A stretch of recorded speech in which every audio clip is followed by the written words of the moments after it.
Hola, ahora tendremos la oportunidad de analizar una pregunta que es siempre relevante desde el punto de vista de gobernantes y gobernados.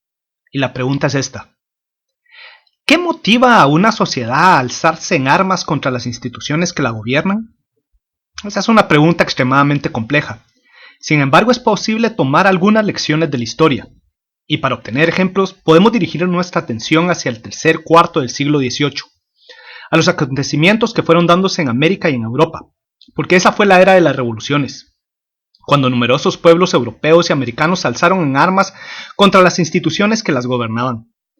Y como un ejemplo de esa pugna entre gobernantes y gobernados, podemos dirigir nuestra atención hacia las colonias que el Reino de Inglaterra había establecido en América. Para mediados del siglo XVIII, América continuaba experimentando el proceso de la pérdida de sus territorios a manos de los imperios y reinos de Europa Occidental, proceso que fue iniciado por España en el siglo XV y esta, para el siglo XVIII, ya se hallaba sólidamente establecida en la sección central y sur del continente americano. Contra la sección norte, los reinos de Inglaterra y Francia iniciaron su propio proceso de conquista, y en ese territorio las colonias de esas naciones europeas se hallaban en una constante pugna. Las guerras y las escaramuzas entre esos reinos continuaban sin cesar, hasta que finalmente, con la conclusión de la Guerra de los 7 Años, en 1763, las tropas de Gran Bretaña expulsaron a los franceses de Canadá.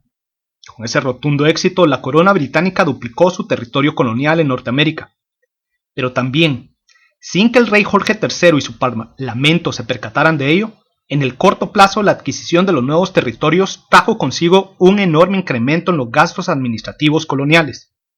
Así, para enfrentar el enorme desembolso, las autoridades británicas aplicaron una nueva ronda de impuestos a sus colonias en Norteamérica. Esa nueva ronda de impuestos fue aplicada a mediados del siglo XVIII y se aplicaron dentro del marco de un momento trascendental en la historia de la humanidad, cuando la sociedad occidental comenzaba a aplicar los principios filosóficos que había traído consigo la era de la Ilustración. Y esa fue la corriente filosófica fundamental que cambió el rumbo en que caminaba la humanidad. Porque en esencia, la Ilustración buscaba que la razón reinara suprema sobre todos los aspectos de la vida del humano. Y en ese contexto, adhiriéndose a ideales de eficiencia racional, los gobernantes británicos aplicaron nuevos impuestos y nuevas formas de recaudación de los mismos, con la clara intención de eliminar prácticas y costumbres que mermaran la eficiencia en la recolección de la tributación colonial. Pero la Ilustración no solo nació para obtener una mayor eficiencia en la recolección de los impuestos. La Ilustración también trajo consigo una idea fundamental que se aplicaba a la interacción entre gobernantes y gobernados. Y ese principio fundamental era la igualdad de todos ante la ley y el derecho del gobernado a tener voz y voto dentro de las decisiones del gobierno. Y esa idea fundamental también había arribado a las colonias británico-americanas.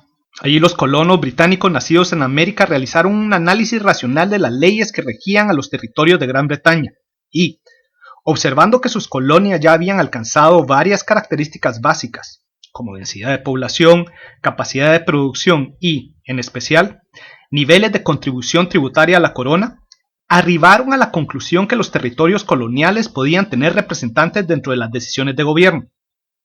Su propuesta fue que las colonias tuvieran voz y voto dentro del Parlamento, representación dentro de la toma de decisiones estatales. Ahí se halló el punto de discordia, porque mientras que el rey Jorge III y el Parlamento británico veían a las colonias como una simple abertura comercial y demandaban de sus colonos una ciega obediencia, los colonos comenzaron a pedir una igualdad de trato. Los primeros colonos que arribaron a esa conclusión, actuando como fieles súbditos de la corona, enviaron solicitudes formales bien argumentadas a las autoridades solicitando ser escuchados. Nadie en esa etapa inicial quería la separación de las colonias del reino. Sin embargo, sus solicitudes cayeron en oídos sordos, y en la metrópoli la indiferencia fue la moneda de cada día para los colonos. Y a la indiferencia de las autoridades se fueron sumando otros eventos que irían exacerbando la situación. En 1763, en el mismo año que finalizó la Guerra de los 7 Años, estalló la rebelión Pontiac, un alzamiento masivo de indígenas quienes se lanzaron contra la frontera occidental de las colonias británicas. Cientos de colonos murieron, miles más fueron desplazados y una gran franja de territorio fue devastada. Previo a ese momento, las autoridades coloniales habían confiado en las milicias de cada territorio para la defensa de cada localidad. Pero la rebelión Pontiac demostró que los milicianos no eran suficientes, y para detener la destrucción las autoridades enviaron a las colonias contingentes sustanciales de su ejército regular, y para 1766, por una gran variedad de razones, la rebelión indígena llegó a su final. La paz había retornado a la frontera occidental, pero las autoridades decidieron que era necesario dejar en las colonias a un nutrido contingente del ejército regular. Sin embargo, esa asignación de recursos trajo consigo un serio inconveniente. La enorme ventaja de tener milicianos como fuerza de seguridad local era que a esto no se les pagaba un salario. Además, ellos traían consigo todo su equipo personal y solo se les llamaba en una emergencia, y una vez finalizada la misma, esos hombres retornaban a sus hogares. En cambio, las tropas regulares permanecían en servicio activo permanentemente, y a estos soldados se les tenía que alimentar, equipar, darles un techo y una paga, tanto en tiempos de paz como de guerra. Ese era otro dilema fundamental para todos los gobiernos europeos que tenían colonias a lo largo del planeta. Ellos tenían que defender sus posesiones, pero a medida que asignaban más recursos a las fuerzas de seguridad, el desembolso se incrementaba. Y claro está, las autoridades decidieron que los colonos tenían que pagar por ese desembolso. El 25 de mayo de 1765 en Inglaterra se aprobó la Ley de Estampillas y Rentas. Con ella se aplicarían estampillas para efectuar el cobro de los impuestos de importación aplicados a las colonias. Y luego esa primera ley fue seguida por la Ley de Acuartelamiento, la que obligaba a los colonos a construir barracas y proveerle de alimentos a las tropas regulares. Obviamente las autoridades estaban demandando más recursos de las colonias, pero al mismo tiempo se rehusaban a escuchar a quienes solicitaban una representación en el Parlamento. Los ánimos ya estaban caldeados. Los impuestos seguían incrementándose y las solicitudes de representación seguían siendo rechazadas. Algunos colonos continuaron alzando propuestas por los canales formales, pero otros pasaron a tomar medidas de hecho, y en una decisión interesante iniciaron un enorme boicot. A lo largo de las colonias se negaron a comprar los bienes a los que se aplicaban las estampillas. Y lo interesante es que el boicot redujo el comercio con la metrópoli en 600,000 libras esterlinas. Los mercaderes de Londres tuvieron enormes pérdidas, pero estos sí iniciaron su propia campaña de presión contra el Estado, y porque ellos sí tenían un nivel sustancial de representación, los mercaderes de Londres lograron la caída del gobierno parlamentario, y cuando el siguiente cuerpo legislativo ocupó el Parlamento, en marzo de 1766, este de inmediato abolió la ley de estampillas. El boicot había triunfado. Sin hacer un solo disparo, los colonos habían detenido en seco una medida ordenada por la metrópoli. En ese momento, las autoridades británicas deberían de haber visto con enorme preocupación la medida de hecho que habían tomado numerosos colonos. La calma retornó. Sin embargo, el dilema presupuestario aún persistía. El nuevo gobierno parlamentario propuso reducir el número de tropas regulares, pero también, casi 4 años después, ordenó incrementar los impuestos de importación en 3 artículos: el papel, el vidrio y el té, y además envió a Boston, el principal puerto de las colonias británico-americanas, a un grupo de comisarios especialmente entrenados para mejorar la recaudación de la nueva ronda de impuestos. Con el arribo de los comisarios, a Boston se aplicaron los nuevos impuestos, pero en la ciudad la reacción de la población fue violenta.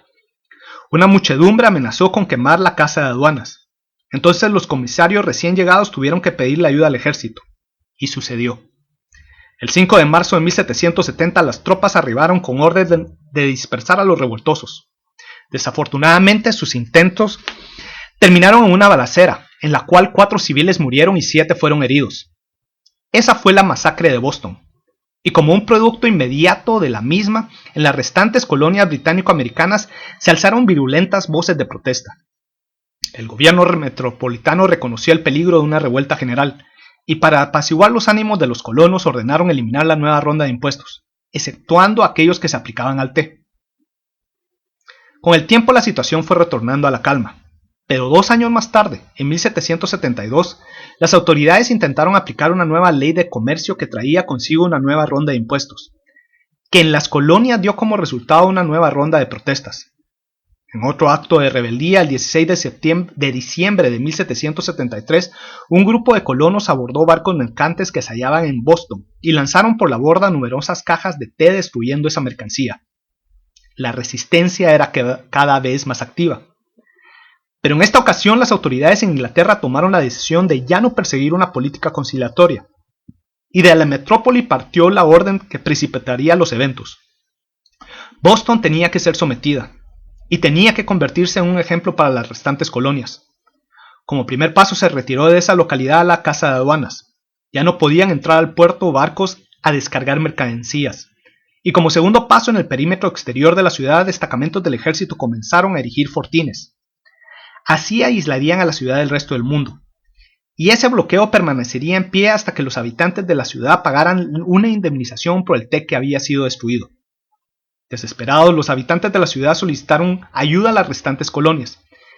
Y lo interesante es que esa solicitud tuvo un efecto trascendental. En otoño de 1774, grupos de colonos descontentos decidieron crear su propio cuerpo legislativo en América. Este se llamó el Congreso Continental, que se reunió formalmente por primera vez el 5 de septiembre de 1774. Y en ese primer día el cuerpo legislativo aprobó el Pacto de Asociación, que llamaba a todas las colonias a unirse a un boicot generalizado contra el comercio contra la metrópoli. Desde el punto de vista de las autoridades británicas, el Congreso Continental era un cuerpo de gobierno ilegal, pero el simple hecho que fue creado debió de haber sido una evidencia más del descontento generalizado de los colonos. Nuevamente, las autoridades deberían de haber tomado muy en serio las demandas de representación. Sin embargo, nuevamente desestimaron la resolución de quienes expresaban su malestar y se adhirieron ciegamente a su política de cero tolerancia. Entonces, en Inglaterra se ordenó restaurar la paz y el orden y asegurar la total obediencia de todos los súbditos de la corona en las colonias. Para lograrlo, las autoridades decidieron desarmar a las milicias locales, y el 18 de abril de 1775 un destacamento del ejército regular fue enviado a destruir un depósito de armas y municiones de las milicias de Concord. Pero en su ruta de marcha, el destacamento entró al poblado de Lexington, donde halló su camino bloqueado por un grupo de milicianos armados. Nadie sabe quién fue el primero en disparar, pero en la balacera resultante 8 colonos murieron. Y así estalló la primera escaramuza entre colonos y las autoridades metropolitanas. Tras años de tensión se había dado el primer encuentro de la Guerra de Independencia de los Estados Unidos de Norteamérica, y lo demás es historia.